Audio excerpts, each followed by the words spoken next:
Welcome back to the channel, and we are building the Kyosho Javelin, and we're ready for step 15, and we're ready to open the D-bag.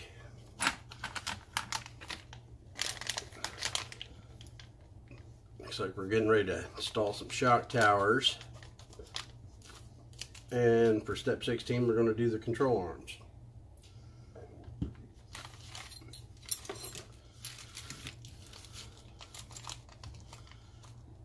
And the dog bones.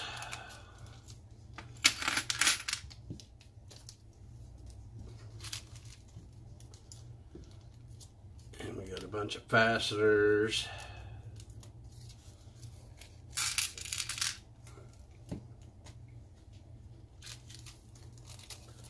And the wheel hexes and some bearings.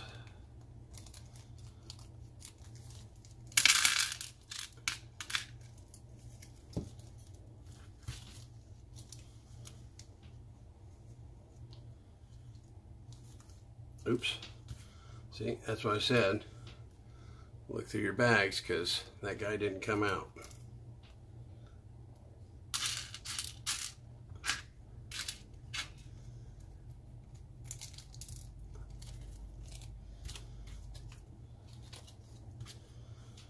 Just about threw that one away. Alrighty.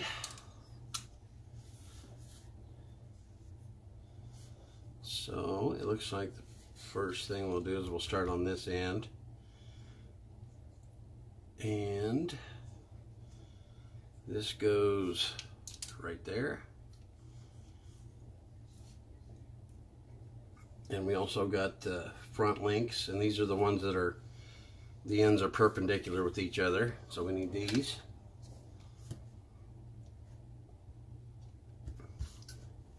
And we need an M3 by 18 flathead screw.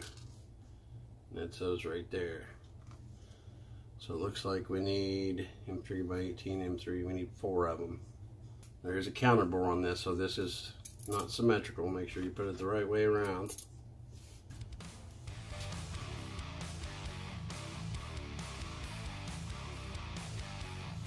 And on the back side, we've got a lock nut.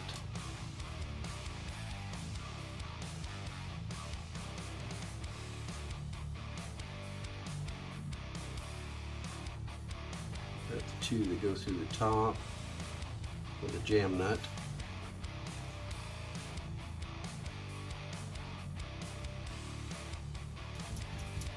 And make sure you put Loctite on these.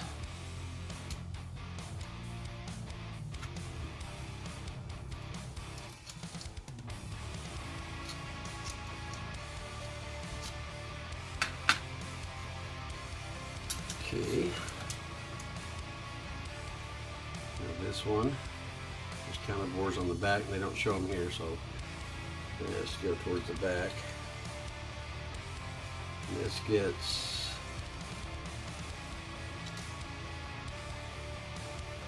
these 2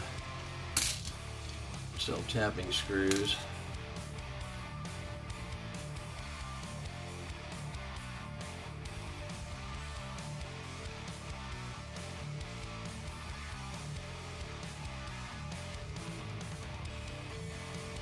Always finish them up by hand.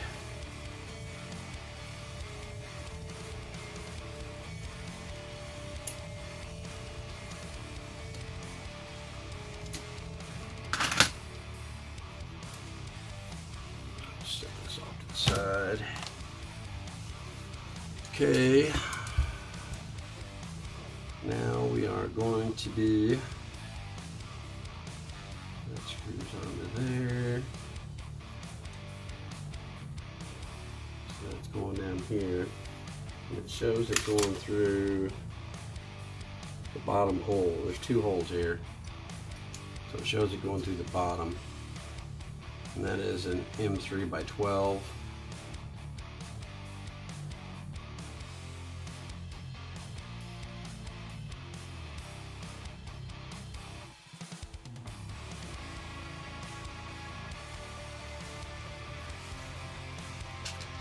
And the other M3 by 18s, a regular hex nut.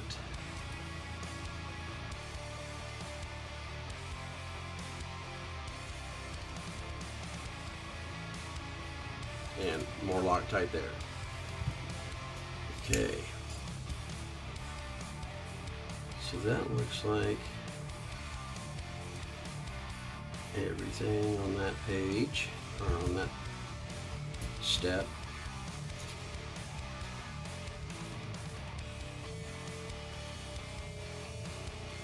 And now we're on to 16, the suspension arms. And those are right here.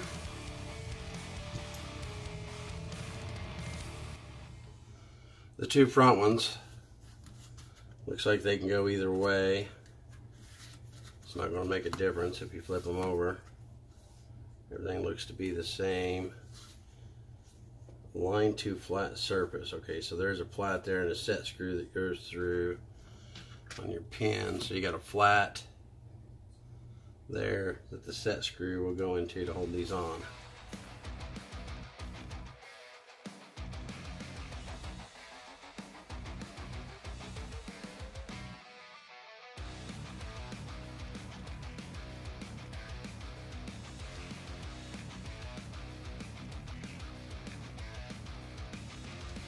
Just take them, tighten them till you feel them snug up against the shaft. Don't over tighten them because that's just going into plastic there. Okay. So now the rear ones go in from the back.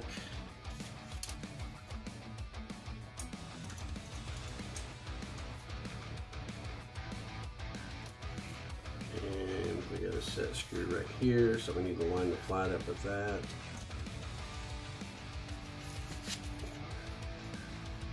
And these arms, you want the shocks on the front.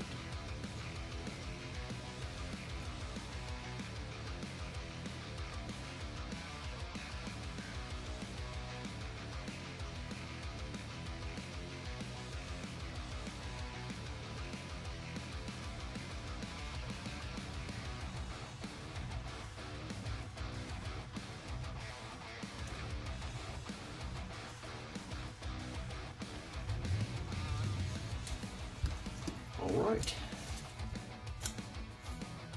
that looks like everything in that step.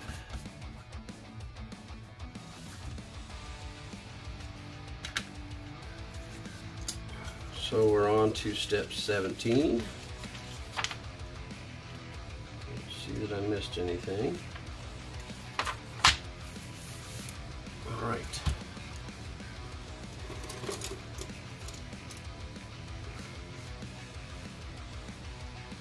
Front hub carriers.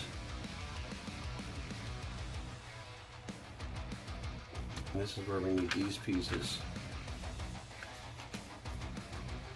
The uprights and the spindles. We got these 4 screws here. We got the bearings. The bearings get pressed in here. The axles go through there. So we've got a bearing. I'm going to put the bearing on the axle.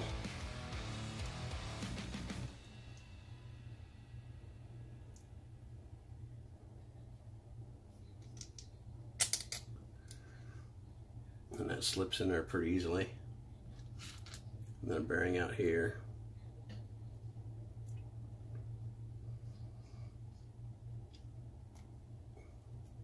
Pretty nice.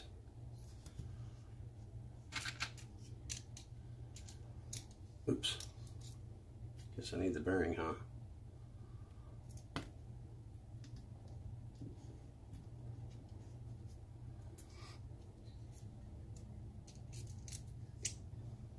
That one went right in there.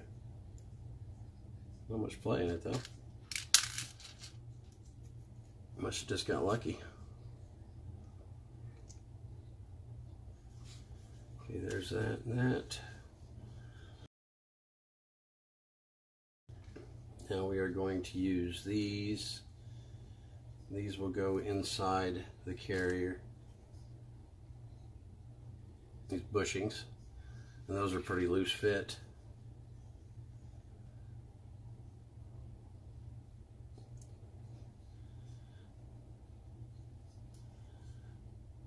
Now it does say right here on the outside, left hand. So this is the left hand one.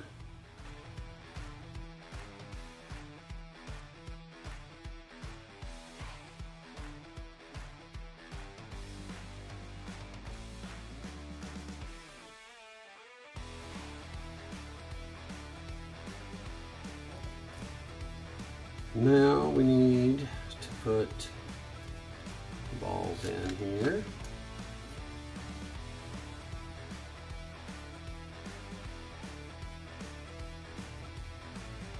So when you're putting these together, make sure, I forgot to mention that, make sure you're putting the right one on the right side, because it does have a right and left designated on the top of the spindle.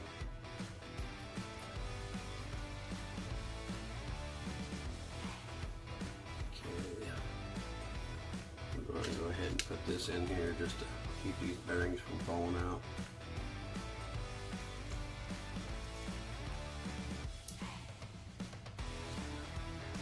Loctite here as well.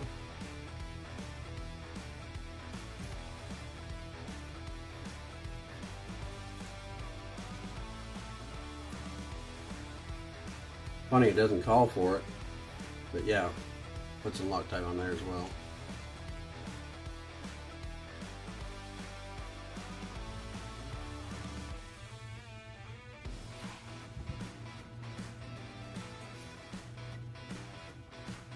Alright.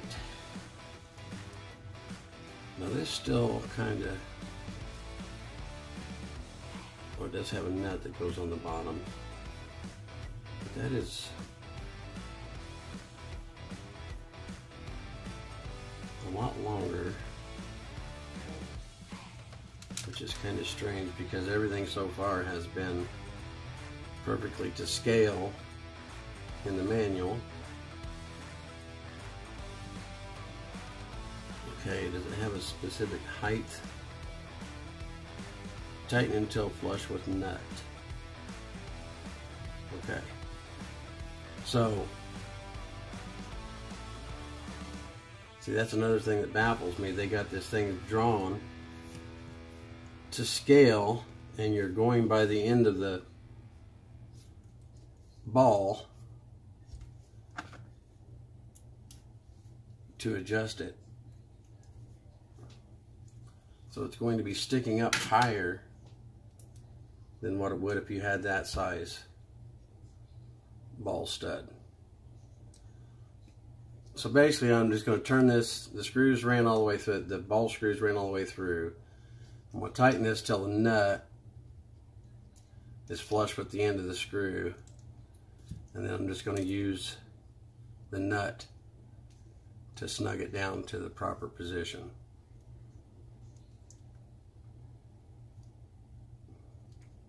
See, it does stick up higher than I'm used to, but this is what was in the package, so that's what we're going to do.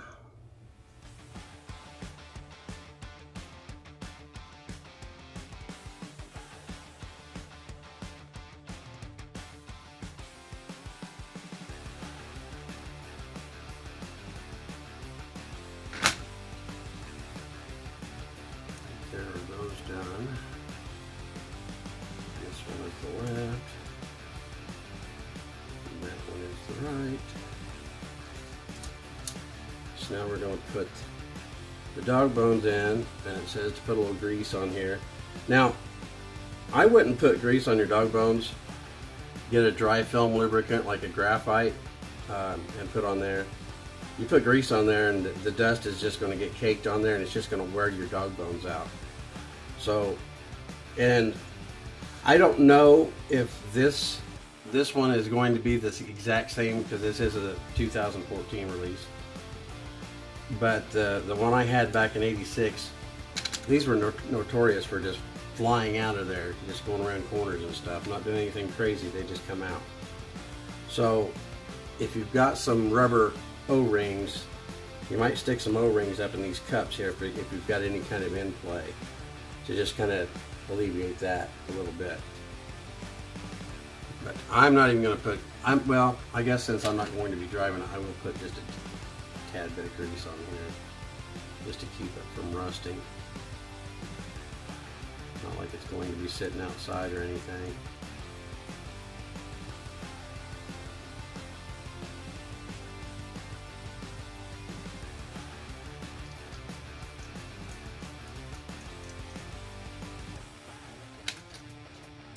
But yeah, definitely get you some dry film lubricant.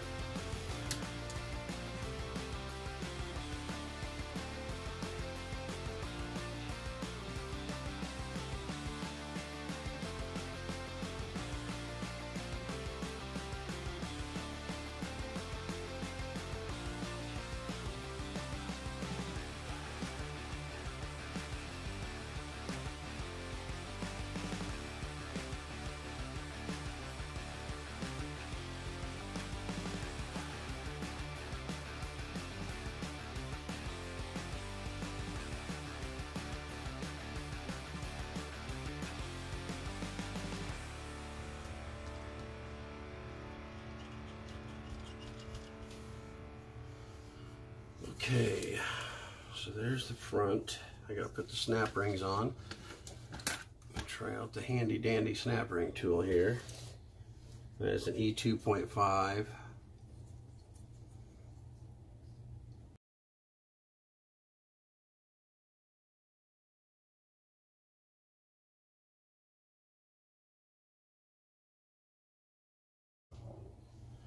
Let's see how well this works.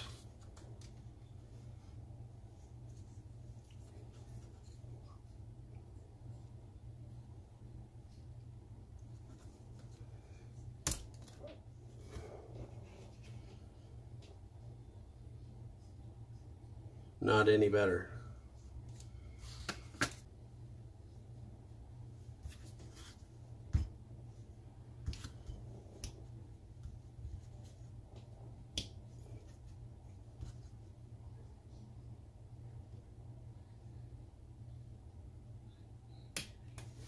There we go.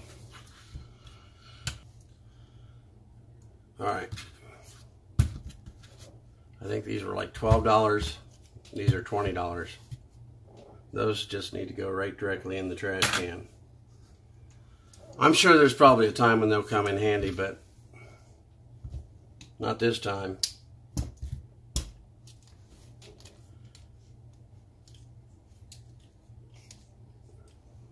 And see, there the dog bone already tried to be a problem at full extension. So there is a little bit of play there. So a rubber O-ring back there would probably come in handy. Now once you get the shocks on there, they'll limit some of that travel, but like when you're out bashing this car, those can stress and pull down, you know, and stretch the shock or whatever, and you end up with a disengagement of the dog bone there. And then when they come flying out, they're very, very, very hard to find. So now we're going to do bag E.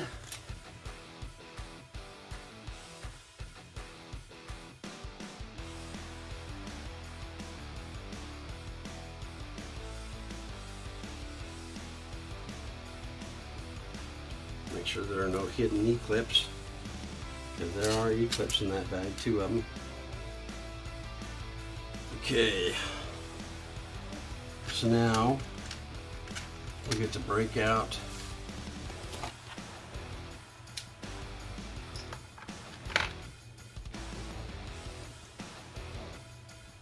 the handy dandy link tool again.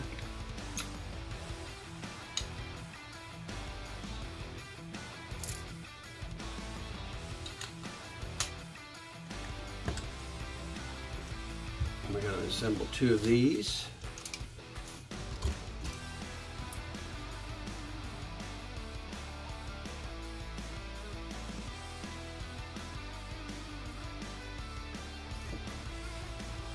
Okay.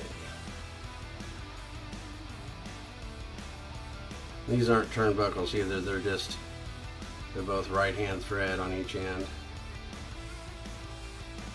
So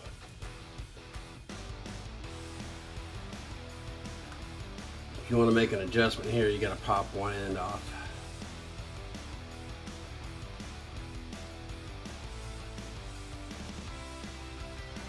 These are going down quite a bit too.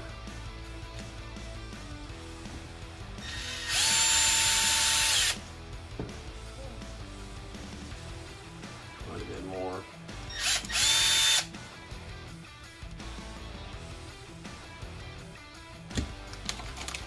.34mm, 35.7.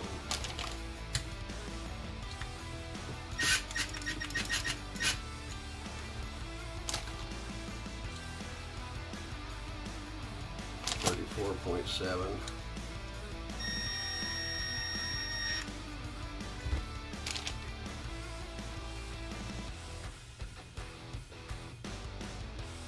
Half turn.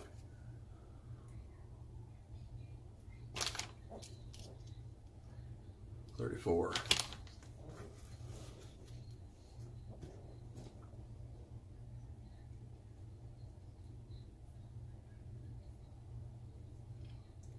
And if you're not sure about what this is, look on the episode 2 of this build series towards the end of the video. Well, it's basically most of the video, the last half of it at least. I go through the design process of this and 3D print it. And like I said, if you want the file, get on rctalk.com and hit up Wicked Fog.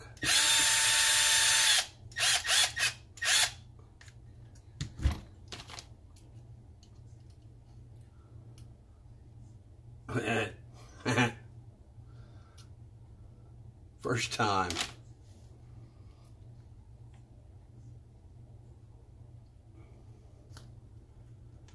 Okay. All right. So now these balls get screwed in underneath. Wait a minute. They don't get screwed on there. There's already balls on there.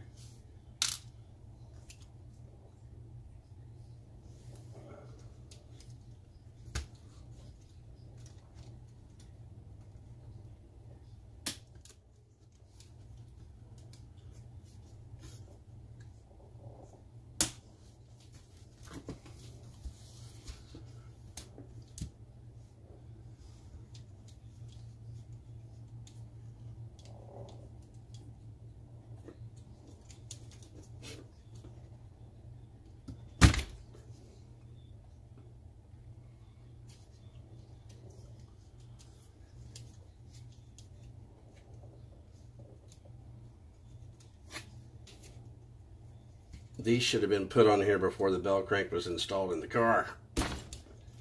Like if I had to do this over again, that's exactly what I would do.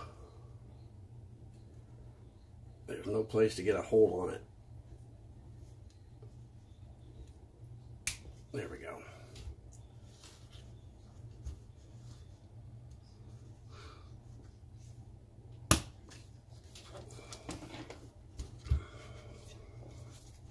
I always like it when I get the front steering and suspension all set up. It's one of the coolest parts of the RC, this whole geometry up here. Okay. So that's all there is to that. Now we're going to do the rear carriers.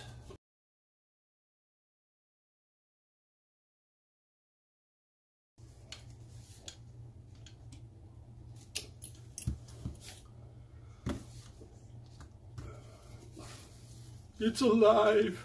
Almost. Oh. Now what are we forgetting? Am I missing anything else on there? Yeah, that 2 degrees does give it a little bit of toe. You can see it. Alrighty. Shoot, we're getting ready to put the top plate on. Ain't that something?